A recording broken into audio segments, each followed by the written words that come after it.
दुनिया पहले से ही बीमार है। हालांकि कुछ ही लोग इस पर ध्यान देते प्रतीत होते हैं। टेलीविजन पर एक न्यूज एंकर एक व्यापक विरोध प्रदर्शन और एक बायोटेक प्लांट में रहस्यमय रिसाव पर शांति से चर्चा कर रहा है। अराजक सड़कों और कंटेनमेंट कर्मियों के फुटेज को देखकर लगता है जैसे वो किसी और की समस्या हो। एक ऐसे समाज की टिमटिमाती तस्वीर जो कगार पर है, जिसे समझने के लिए हर कोई या तो बहुत व्यस्त है या बहुत विचलित। ये आसन्न बेचैनी की भावना स्पष्ट है, फिर भी नजरअंदाज की गई है। सामाजिक चिंता की एक पृष्ठभूमि गूंज, जिसे अधिकांश लोगों ने अपनी दैनिक दिनचर्या के पक्ष में अनदेखा करना सीख लिया है। एक हाईवे पर एक ट्रक ड्राइवर को हेजमेट सूट पहने कर्मचारियों द्वारा एक टोल बूथ से गुजार दिया जाता है, जो उसे आश्वासन देते हैं कि पास के एक प्लांट में छोटे रिसाव के कारण इलाके को सिर्फ सैनिटाइज किया जा रहा है। ड्राइवर अपने फोन और अपनी डिलीवरी को समय पर पूरा करने की जरूरत में व्यस्त बिना किसी सवाल के इस व्याख्या को स्वीकार कर लेता है। ये अधिकारियों पर अंधविश्वास का एक प्रमाण है, तब भी जब खतरे के संकेत सचमुच सुरक्षात्मक कपड़े पहने उसके सामने मौजूद है। वो एक हिरन से टकरा जाता है। धमाका उसकी एकलय यात्रा में एक कंपकंपी पैदा कर देता है। वो दृश्य की जांच करता है और वहां से चला जाता है, जानवर को मरने के लिए छोड़कर। सड़क के किनारे एक छोटी विस्मृत त्रासदी। कुछ ही क्षणों बाद हिरन लड़खड़ाते हुए अपने पैरों पर खड़ा हो जाता है। उसका शरीर अप्राकृतिक रूप से विकृत हो रहा है। उसकी आंखें एक दूधिया अप्राकृतिक सफेद रंग में बदल जाती हैं। वह पुनर्जीवित हो गया है। आने वाली महामारी का एक शांत प्रारंभिक शिकार। जंगल में एक मूक संकेत जिसे देखने के लिए कोई नहीं है।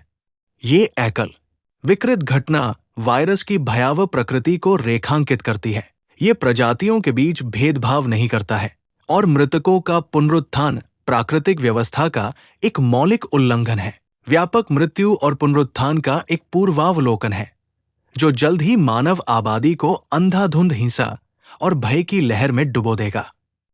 एक स्लीक आधुनिक सियोल के अपार्टमेंट में, जो घर से ज्यादा एक स्टाइलिश फर्नीचर वाले होटल के कमरे जैसा लगता है, सॉकवू उन लोगों में से एक है जो बढ़ते संकट को नोटिस नहीं करते। वो एक फंड मैनेजर है, एक ऐसा आदमी जो अमूर्त आंकड़ों और ठंडे कठोर मुनाफे का कारोबार करता है। और ये सोच पूरी तरह से उसके निजी जीवन में रिस गई है, जिसने उसके दिल को लागत और लाभ की एक बही खाता बना दिया है, जहां भावनात्मक निवेश को उनके संभावित नुकसान के लिए तौला जाता है और हर रिश्ता प्रबंधित की जाने वाली एक लेन देन होती है। आज उसकी छोटी बेटी सुआन का जन्मदिन है और जो तोहफा उसने झिझकती हुई बाहों से खोला वो एक निंटेंडो वी है। वही कंसोल जो उसे उसकी पिछली बर्थडे पार्टी में मिला था, जो उसकी गहरी अनुपस्थिति और असंतुलन का एक सटीक प्रतीक है। उसके छोटे गंभीर चेहरे पर निराशा एक शांत अभियोग है। बिना एक शब्द कहे सुनाया गया एक फैसला जो उनके बीच पैदा हो चुके गहरे अंतर के बारे में बहुत कुछ कहता है। बाद में वो उसके टैबलेट पर एक वीडियो देखता है, उसके स्कूल के रिसाइटल की रिकॉर्डिंग, जहां उसने अपने माता पिता के लिए अलोहा ओए गाया था। उसकी आवाज लड़खड़ाई और आखिरकार रुक गई जब उसे एहसास हुआ कि उसके पिता की सीट खाली थी। कैमरा उस खाली कुर्सी पर घूमता है, एक खोखली जगह जहां एक माता पिता का गर्व होना चाहिए था। अपराध बोध उसकी छाती में एक तीखा शारीरिक दर्द है।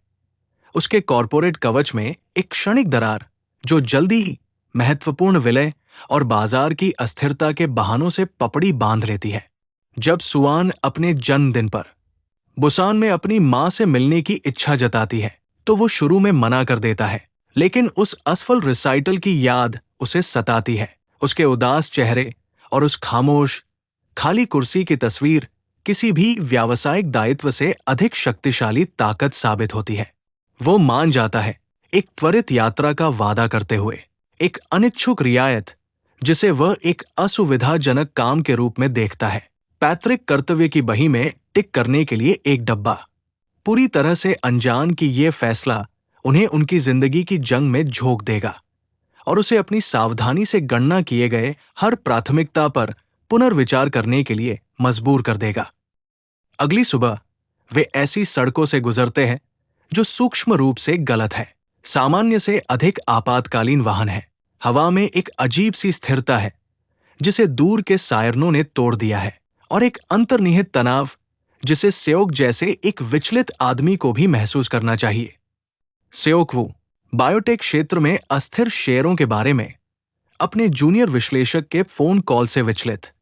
ये सब विरोध प्रदर्शन के अवशेष के रूप में खारिज कर देता है। दूर से प्रबंधित की जाने वाली एक और समस्या, आसन्न सामाजिक पतन के संकेत के बजाय बाजार चार्ट पर एक ब्लिप। सियोल स्टेशन पर माहौल एक घबराई हुई ऊर्जा से आवेशित है, फिर भी जीवन एक सामान्यता का आभास देते हुए आगे बढ़ता है। वो बड़े मॉनिटर पर चल रहे अव्यवस्थित समाचारों पर मुश्किल से नजर डालता है, जिनमें से एक आपातकाल घोषित किए जाने का उल्लेख करता है। संगरोध क्षेत्रों और सामूहिक हिंसा के बारे में स्क्रॉल करने वाला टेक्स्ट यात्रा की पृष्ठभूमि का शोर, अप्रासंगिक जानकारी जो उसकी अपनी दुनिया के बुलबुले में प्रवेश करने में विफल रहती है। वो सुअन को KTX हाई स्पीड ट्रेन में चढ़ाता है, जो आधुनिक कुशल कोरिया का प्रतीक है। एक सील धातु की नली जो अब एक मकबरा और एक युद्ध क्षेत्र बनने वाली है। पतन की ओर बढ़ते एक समाज का सूक्ष्म जगत। इसकी चिकनी बाहरी सतह और आरामदायक सीटें एक सुरक्षित और तेज यात्रा का एक भ्रामक वादा। जैसे ही ट्रेन चलती है, एक अंतिम उन्मत्त व्यक्ति लड़खड़ाता हुआ चढ़ता है। एक युवा महिला जिसके पैर पर खून बह रहा काटने का निशान है। उसकी हरकतें झटकेदार और असंगत। आने वाले तूफान का एक जहाज, चढ़ने का उसका एकल सख्त कार्य ट्रेन पर मौजूद हर किसी की नियति को सील कर देता है। वो एक बाथरूम स्टॉल में गिर जाती है, हिंसक रूप से ऐंठन करते हुए, जबकि वायरस उसके जीव विज्ञान को फिर से लिख रहा होता है। ट्रेन के शौचालय में टिकटिकता एक जैविक समय बम। ट्रेन अब समाज के एक विविध क्रॉस सेक्शन वाली एक स्वनिहित दुनिया है। सेओकवू और सुअन। सांगवा, एक चौड़े कंधों वाला, सख्त दिखने वाला आदमी जिसका दिल आश्चर्यजनक रूप से कोमल है, और उसकी गर्भवती पत्नी सोंगक्योंग, एक हाई स्कूल बेसबॉल टीम जिसमें खिलाड़ी योंगगुक और उसकी प्रेमिका चीयर लीडर जिन्ही शामिल हैं। बुजुर्ग बहनों की एक जोड़ी इंगिल और जोंगिल, और एक सुवेशित बुजुर्ग व्यवसायी नाम योनसुक जो अपने फोन में घमंड से बात करता है। उसके स्वर में हकदारी टपकती है। एक आदमी जो मानता है कि उसका दर्जा उसे दुनिया की आम परेशानियों से बचाता है। एक ऐसा विश्वास जिसे जितनी क्रूरता से सोचा जा सकता है, उससे कहीं अधिक क्रूर तरीके से जल्द ही परखा जाएगा। ये सफर शुरू होता है एक साधारण दिनचर्या के साथ, कोरियाई ग्रामीण इलाकों से गुजरती रोजमर्रा की जिंदगी की एक झलक। लेकिन ये खंडित हो जाती है जब एक ट्रेन परिचारिका उस संक्रमित औरत के बाथरूम के दरवाजे पर दस्तक देती है। एक बीमार यात्री के बारे में उसकी पेशेवर चिंता नर्क को जन्म देने वाली होती है।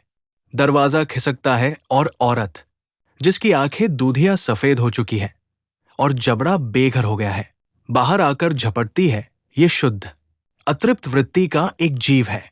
वो परिचारिका की गर्दन पर काट लेती है और संक्रमण डरावनी वायरल गति से फैलता है। हिंसा की एक जैविक श्रृंखला प्रतिक्रिया जो सभ्य यात्रियों को सेकंडों में शिकारियों के उन्मादी झुंड में बदल देती है।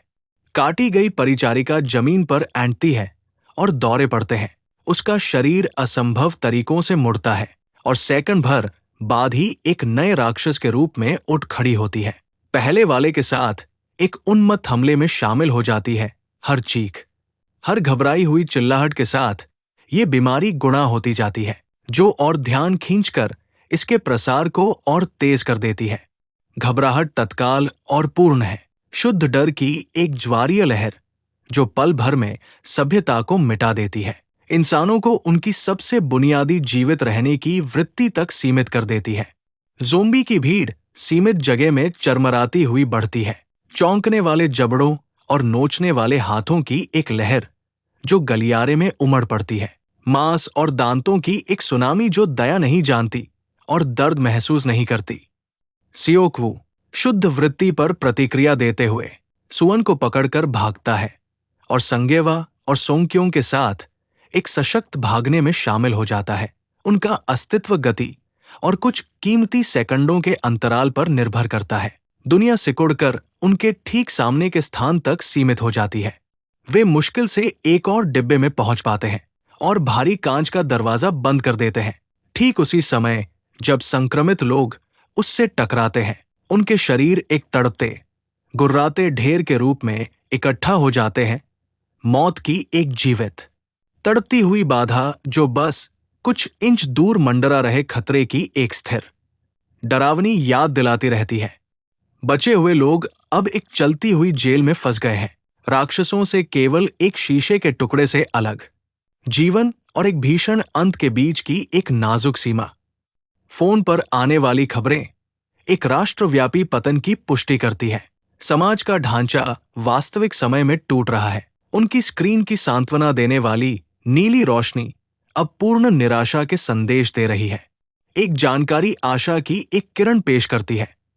सेना ने बुसान में एक सुरक्षित क्षेत्र सुरक्षित कर लिया है, जो उनका अंतिम गंतव्य है। भारी अंधेरे में एक आशा की किरण।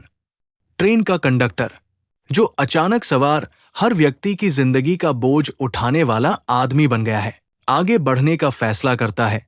दूसरे स्टेशनों को छोड़कर बुसान की कथित सुरक्षा की ओर बढ़ता है, एक दूर के वादे पर एक सशर्त जुआ। ये ट्रेन अब पागल हो चूंकि दुनिया में उनकी एकमात्र जीवन रेखा बन जाती है। अवरुद्ध पटरियों ने ट्रेन को डेजॉन स्टेशन पर एक अनिर्धारित रुकावट के लिए मजबूर किया। एक ऐसा क्षण जो शुरू में बचे लोगों में एक नाजुक, सशंकित आशा भर देता है कि शायद उनका दुस्वप्न समाप्त होने वाला है। बचे लोग ये मानकर कि सेना की मौजूदगी का मतलब सुरक्षा है, ट्रेन से उतरकर एक सूने और डरावने प्लेटफॉर्म पर पहुंचते हैं। ये चुप्पी पहले के हाहाकार से भी ज्यादा भयावह लगती है, जहां हर छाया में एक संभावित खतरा छिपा है और उनके अपने कदमों की आवाज मौत की घंटी जैसी सुनाई देती है। सियोकवू योसुक की सुरक्षित रास्ते के बारे में की गई फोन कॉल सुनकर समूह से अलग होने का फैसला करता है। उसका इरादा एक सहकर्मी से मिलकर अलग से भागने का है, ताकि सेना की अव्यवस्थित और अक्षम क्वारंटाइन प्रक्रिया से बचा जा सके। ये फैसला उसकी स्वार्थी प्रकृति और व्यवस्थाओं के प्रति अविश्वास को दर्शाता है। वो सुअन और एक बेघर व्यक्ति को, जिसने इस योजना के बारे में सुन लिया था, साथ लेकर एक अलग गलियारे में चला जाता है और मुख्य समूह को पीछे छोड़ देता है। ये चालाकी भरा कदम उनके अस्थायी समुदाय में पैदा हुई दरार को तुरंत उजागर कर देता है। बाकी यात्री मुख्य निकास की ओर बढ़ते हैं, उनके कदम सतर्क लेकिन बचाव की बढ़ती हुई आशा से भरे हुए हैं। दोनों समूह एक ही भयानक दृश्य से रूबरू होते हैं। स्टेशन ज़ोंबी बन चुके सैनिकों से पटा पड़ा है, जिनकी वर्दी अब उनके अपने खून से सनी हुई है और उनके हथियार बेकार पड़े हैं। रक्षक ही मुख्य खतरा बन गए हैं। ये दृश्य इस संकट को नियंत्रित करने में अधिकारियों की पूर्ण और सर्वथा विफलता का प्रतीक है। ट्रेन की ओर एक अस्तव्यस्त, खून खराबे वाली वापसी शुरू होती है, जहां हर पल जीवन मृत्यु का सवाल है और जरा सी भी देरी मौत का कारण बन सकती है। स्टेशन का कॉन्कोर्स एक मृत्यु क्षेत्र में बदल जाता है। इस उन्माद के दौरान प्लेटफॉर्म की भौगोलिक बनावट और मरे हुओं की तेजी से बढ़ती भीड़ ने समूह को अलग कर दिया है। सियोकवू, सुअन और बुजुर्ग बहनें सांगेवा, सियोंगक्योंग, योंगगुक और जिन्ही से अलग हो जाते हैं और ट्रेन के दरवाजे उनके बीच की दूरी को सील कर देते हैं। इस तरह दो समूह बन जाते हैं, जिन्हें अब अलग अलग लेकिन समान रूप से घातक खतरों का सामना करना है। इस हड़कंप के दौरान सियोकवू को अपने कनिष्ठ विश्लेषक किम का एक आरोप भरा फोन आता है, जो अपने कार्यालय में ज़ोंबी से घिरे हुए छिपा हुआ है और अपना अंतिम स्वीकारोक्ति दे रहा है। अपने अंतिम भयभीत क्षणों में किम भयानक सच्चाई उजागर करता है। उनकी वित्तीय फर्म इस प्रकोप के लिए अप्रत्यक्ष रूप से जिम्मेदार थी, जिसने उस असफल बायोटेक संयंत्र को बचाने का विकल्प चुना था, जहां से वायरस लीक हुआ था। फर्म ने लाभ के लिए सुरक्षा चिंताओं और नैतिक रिपोर्टों को नजरअंदाज कर दिया और मानव जीवन से ज्यादा वित्तीय लाभहानि को महत्व दिया। ये सब हमारी गलती है, सर, किम फुसफुसाता है, उससे पहले कि उस पर हमला होता है, एक जीवन और एक ग्लानि से भरा विवेक एक साथ ही समाप्त हो जाता है। सियोक्वू स्तब्ध रह जाता है। कॉरपोरेट लालच, जिसकी उसने अपने पूरे करियर में सेवा की है, वो अब उन राक्षसों के रूप में सामने है जो दरवाजा तोड़ने की कोशिश कर रहे हैं। पूंजीवाद का अमूर्त पाप अब दांत और एक अतृप्त भूख लेकर उसके सामने खड़ा है। उसे अब इस कठोर सत्य का सामना करना पड़ रहा है कि वो केवल एक निर्दोष पीड़ित नहीं, बल्कि इस सर्वनाश का एक दोषी रचयिता भी है। सेओक्वू, सांगवा और योंगुक खुद को एक सुरक्षित डिब्बे में एक साथ पाते हैं, लेकिन ये अस्थायी राहत तब टूट जाती है जब उन्हें एहसास होता है कि उनके प्रियजन सुआन, सोंगग्योंग और जिन्ही ट्रेन के दूसरे छोर पर स्थित एक बाथरूम में फंसे हुए हैं, जहां संक्रमितों की भीड़ ने उन्हें घेर रखा है। उनकी मदद की करुणापूर्ण पुकारें, संक्रमितों के गुर्राने और चीखों की आवाज में बैली सुनाई देती है। उन्हें छोड़ने को तैयार नहीं। ये तीनों व्यक्ति जो जीवन के पूर्णतः अलग अलग क्षेत्रों से आते हैं, एक साझा सशक्त उद्देश्य से एकजुट होते हैं और ज़ोंबी से भरे 3 डिब्बों से होकर गुजरने की एक योजना बनाते हैं। ये एक प्रतीत होता आत्मघाती मिशन है, लेकिन उनकी एकमात्र आशा है और चरम संकट में बनने वाले शक्तिशाली बंधनों का एक प्रमाण है। एक अविश्वसनीय रोमांच से भरे अनुक्रम में वे बेसबॉल बैट, बनाए गए सुरक्षा ढाल और साहस का इस्तेमाल करते हुए ऊपर की शेल्फ से दूसरी शेल्फ पर चढ़ते उतरते हुए मृतात्माओं की भीड़ के बीच से संघर्ष करते और ठोकरे खाते हुए आगे बढ़ते हैं। ये एक सीमित स्थान में हिंसा का एक नृत्य है, जहां एक भी गलत कदम, संतुलन बिगड़ने का एक भी पल, एक भयानक मौत और दुश्मन की कतारों में तुरंत शामिल हो जाने का मतलब हो सकता है। इस दौरान वे एक महत्वपूर्ण खोज करते हैं। ज़ोंबी अंधेरे में अंधे होते हैं और केवल आवाज पर प्रतिक्रिया करते हैं। इस कमजोरी का वे अपने फायदे के लिए इस्तेमाल करते हैं। सबसे अंधेरे डिब्बों में अत्यंत सावधानी और चुपचाप आगे बढ़ते हुए उनके दिल डर से धड़क रहे होते हैं। ये जीवन और मृत्यु का एक रणनीतिक खेल है जो पूर्ण शांति में खेला जा रहा है। ये एक क्रूर, थका देने वाली लड़ाई है, सहन शक्ति और इच्छा शक्ति की एक परीक्षा जो हर व्यक्ति को उसकी शारीरिक और मनोवैज्ञानिक सीमा तक ले जाती है। और इस सीमित वातावरण में हर आवाज, हर बार बाल बाल बचना, खून का हर छींटा और भी तीव्र महसूस होता है। लेकिन आखिरकार वे सफल होते हैं और सोंगग्योंग, सुआन, बेघर आदमी और इंगिल को बचा लेते हैं। उनका मिलन भावुकतापूर्ण पर संक्षिप्त होता है, क्योंकि अब उन्हें ट्रेन के आगे के हिस्से की ओर जाना है, जहां योसुक सहित अन्य यात्री शरण लिए हुए हैं। मिशन अभी खत्म नहीं हुआ है। सबसे बड़ी बाधा अभी आनी बाकी है। ये पूरा दृश्य फिल्म की एक्शन की रीढ़ के समान है, लेकिन ये वो कसौटी भी है जिसमें सेओक्वू का रूपांतरण होता है। अब वो भाग नहीं रहा है, बल्कि दूसरों के लिए लड़ रहा है। वो एक टीम का हिस्सा बनना सीख रहा है और वो एक ऐसी साहस की खोज कर रहा है जिसके बारे में उसे कभी पता नहीं था। और ये सब अपनी बेटी की खातिर। वे अगली डिब्बे के दरवाजे तक पहुंचते हैं और दरवाजा खोलने की गुहार लगाते हुए उस पर जोर जोर से खटखटाते हैं। उनके चेहरे शीशे से सटे होते हैं। ये दृश्य हताशा और थकान से भरा होता है। उनके कपड़े फटे और गंदे हैं। आंखें अभी अभी झेले गए दर्द से चौड़ी हो गई है।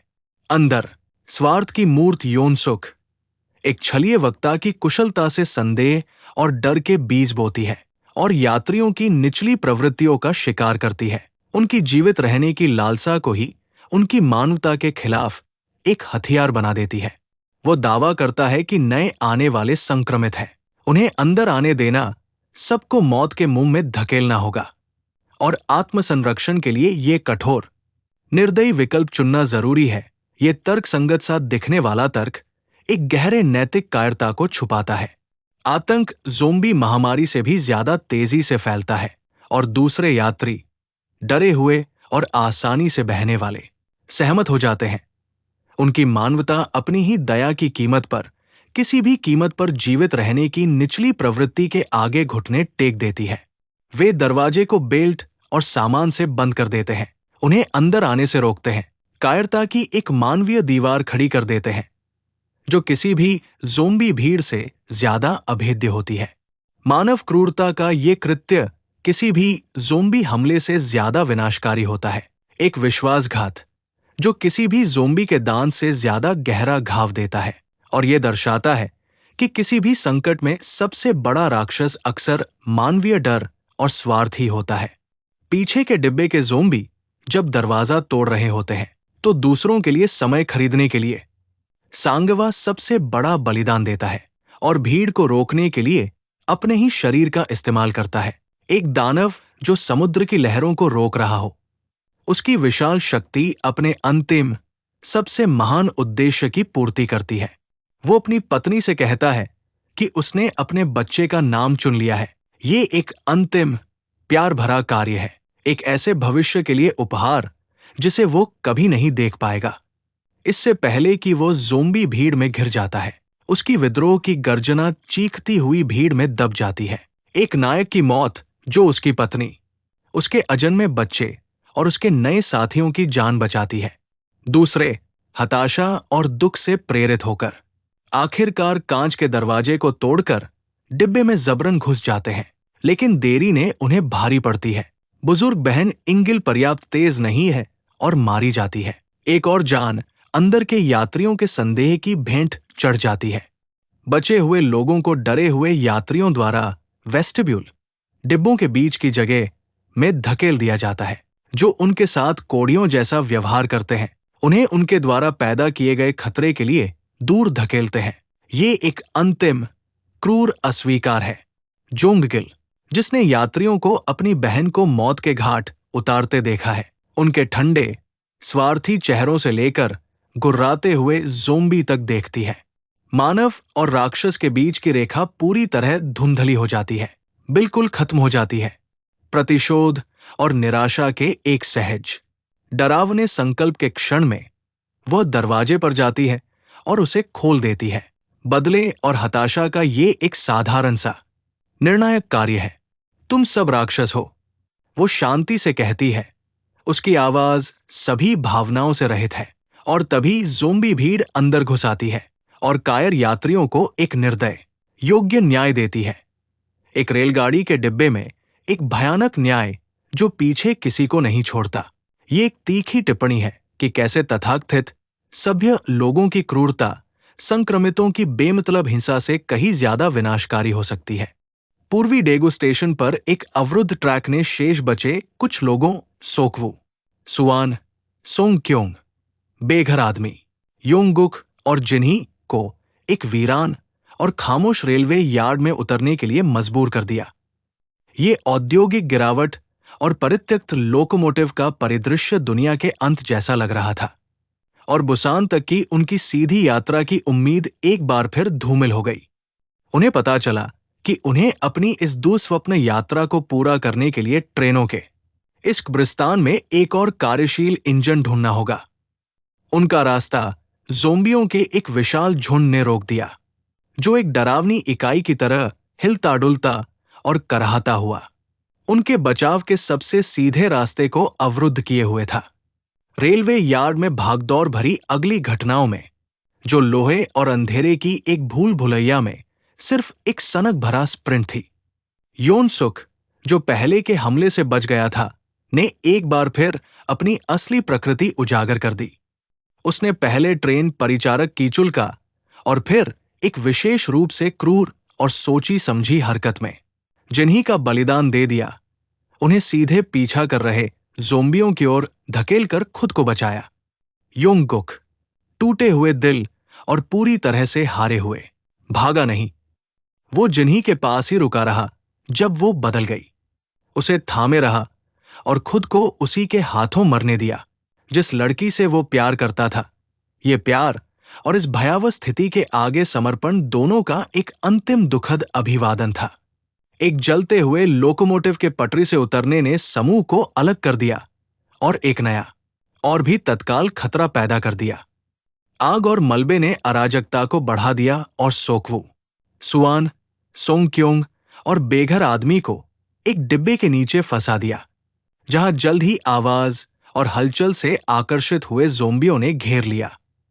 बेघर आदमी, जो इस यात्रा की शुरुआत में एक अनाम, भयभीत व्यक्ति के रूप में था, ने खुद को बलिदान कर दिया। उसने सोक्वू को एक अवरुद्ध रास्ता साफ करने का समय देने के लिए ज़ोंबियों को अपने शरीर से रोके रखा, जिससे सोक्वू, सुआन और सोंगक्योंग भागने में सफल हो गए। उसके इस अंतिम कार्य ने उसे वीरता और निस्वार्थता की पहचान दिलाई। उन्हें एक कार्यशील ट्रेन इंजन मिला और वे बुसान के लिए चल पड़े, ये सोचकर कि सबसे बुरा वक्त अब बीत चुका है। पटरियों पर पहियों की लयबद्ध आवाज आशा की एक लोरी की तरह शांति का एक क्षणिक पल थी। लेकिन योन सुक ट्रेन में छिपा हुआ था और वो संक्रमित था स्वार्थ का एक अंतिम जहर, जो अब शारीरिक रूप से विकृत हो चुका था। एक अंतिम क्रूर मुठभेड़ में उसने सोक्वू पर हमला किया और उसके हाथ को काट लिया। इससे पहले कि सोक्वू अपनी आखिरी शक्ति बचाकर उसे चलती ट्रेन से बाहर फेंक देता, एक ऐसे आदमी के लिए यह उचित अंत था जो दूसरों को केवल इस्तेमाल की चीज समझता था। उसका अंतिम कार्य हिंसा और विश्वासघात था। सियोक वो जानता है कि अब आगे क्या होने वाला है। उसके भाग्य की निश्चितता उस पर एक सर्द, विकट अंतिमता के साथ छा जाती है। उसे संक्रमण फैलता हुआ महसूस होता है। उसकी नसों में एक सर्द आग जो धीरे धीरे उसकी मानवता को बुझा रही है। उस चीज में तब्दील होने की एक भौतिक अनुभूति जिससे वह इस पूरी दारुण यात्रा के दौरान लड़ता रहा है। वो लड़खड़ाता हुआ इंजीनियर के केबिन में पहुंचता है, जहां सुअन और सोंगक्योंग है। वे दो लोग जो उस भविष्य का प्रतिनिधित्व करते हैं जिसे वो जीकर नहीं देख पाएगा। वे जीवन जिन्हें उसके बलिदान ने शायद बचा लिया है।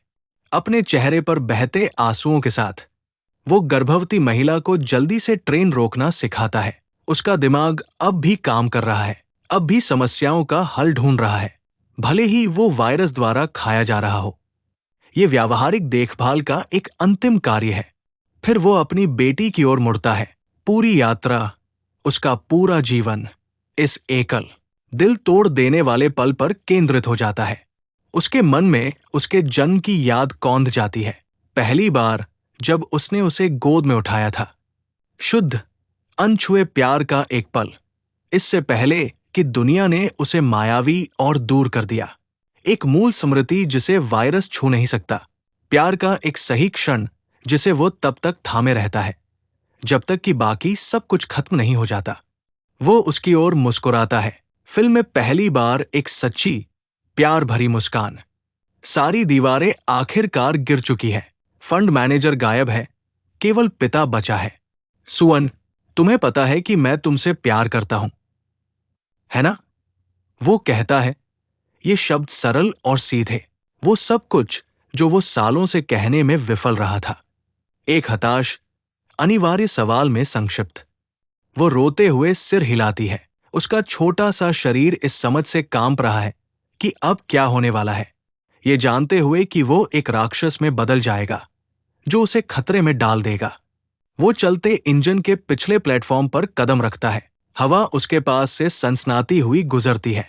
वो अपनी बेटी की ओर एक आखिरी बार देखता है। सूरज की रोशनी में उसका चेहरा एक इंसान के दुख से संक्रमित व्यक्ति की खाली गुर्राहट में बदल जाता है। सियोक्वू की आखिरी चिंगारी उसकी आंखों में मर जाती है, इससे पहले कि वो खुद को गिरने दे। ट्रेन से नीचे चट्टानों पर अपनी मौत की ओर लुढ़कता हुआ, अपनी बेटी की सुरक्षा सुनिश्चित करने के लिए बलिदान का एक अंतिम, मुक्तिदायक कार्य। उसकी यात्रा का अंत एक बॉर्डरू में नहीं, बल्कि पटरी के एक सुनसान हिस्से में होता है। एक ऐसा नायक जिसे आखिरकार समझ आया कि कुछ चीजें जीवित रहने से भी ज्यादा महत्वपूर्ण है। एक और ट्रेन रुकावट के कारण, जो व्यापक सामाजिक पतन का सीधा परिणाम थी, जिसने इस दुस्वप्न की शुरुआत की। सुअन और सियोंगक्योंग बुसान के ठीक बाहर एक लंबी, अंधेरी सुरंग के ठीक पहले ट्रेन रोकने के लिए मजबूर होते हैं, जो उनके और वादा किए गए सुरक्षित क्षेत्र के बीच आखिरी रुकावट है। वे इंजन से बाहर निकलते हैं। ग्रामीण इलाके की सन्नाटा ट्रेन की निरंतर डरावनी स्थिति के विपरीत है और घोर अंधेरे मार्ग से गुजरते हैं। उनके कदम झिझक भरे, सभी खोए हुए लोगों के बोझ से दबे दिल सोकवू, सांग्यवा, योंगुक, जिन्हीं उनकी हर हरकत को सताते हुए। दूसरी तरह तैनात स्नाइपर, जिन्हें किसी भी चलती हुई चीज को गोली मारने का सख्त आदेश है, जिसे सकारात्मक रूप से इंसान नहीं पहचाना जा सकता। दो छायादार आकृतियों को सुरंग से डगमगाते हुए देखते हैं और फायर करने की तैयारी करते हैं। इस नई क्रूर दुनिया में उनका प्रशिक्षण दया की किसी भी संभावना से ऊपर होता है। राइफल स्कोप दोनों बचे लोगों के दिलों पर तनी हुई है। क्रॉसहेयर एक ऐसे भविष्य पर है जो अब खत्म होने वाला है, जबकि वो पहुंच के भीतर लग रहा था। ये सब सहने के बाद एक आखिरी क्रूर विडंबना, जब कमांडर फायर का आदेश देने ही वाला होता है, एक बच्चे की आवाज कमजोर लेकिन स्पष्ट, तनावपूर्ण सन्नाटे को चीरती हुई आती है। एक ऐसी आवाज जो इतनी मानवीय और इतनी नाजुक है कि समय को ही रोक देती प्रतीत होती है। सुवन अलोहा ओए गाना गाने लगती है, विदाई का वो गीत जिसे वह अपने सार्वजनिक गायन में गाने में असफल रही थी। अपने पिता को श्रद्धांजलि, जिसने आखिरकार उसे प्यार करना सीख लिया। उसकी आवाज अंधेरी सुरंग में गूंजती है, अपने पिता के लिए एक शोक गीत और अपनी स्वयं की मान्यता की एक विद्रोही घोषणा। सैनिक अपने हथियार नीचे कर लेते हैं, मानवीय दुख की आवाज को पहचानते हुए। एक ऐसा स्वर जिसकी नकल कोई भी राक्षस कभी नहीं कर सकता। ये गीत उनकी बेगुनाही और जीने के अधिकार का अंतिम निर्विवाद प्रमाण बन जाता है। सुवन और सियोंग्क्योंग, गर्भवती महिला और बच्ची, अंधेरे से निकलकर सुरक्षित क्षेत्र की रोशनी में आते हैं। बुसान जाने वाली ट्रेन से बचने वाले एकमात्र दो लोग। उनका जीवन उन बलिदानों का सबूत है जिन्होंने उनके आगमन को संभव बनाया। उनका बच जाना एक हमेशा के लिए बदल चुकी दुनिया में एक नाजुक उम्मीद है। सर्वनाश के हृदय से आगे ले जाया गया जीवन की एक ताकतवर लौ।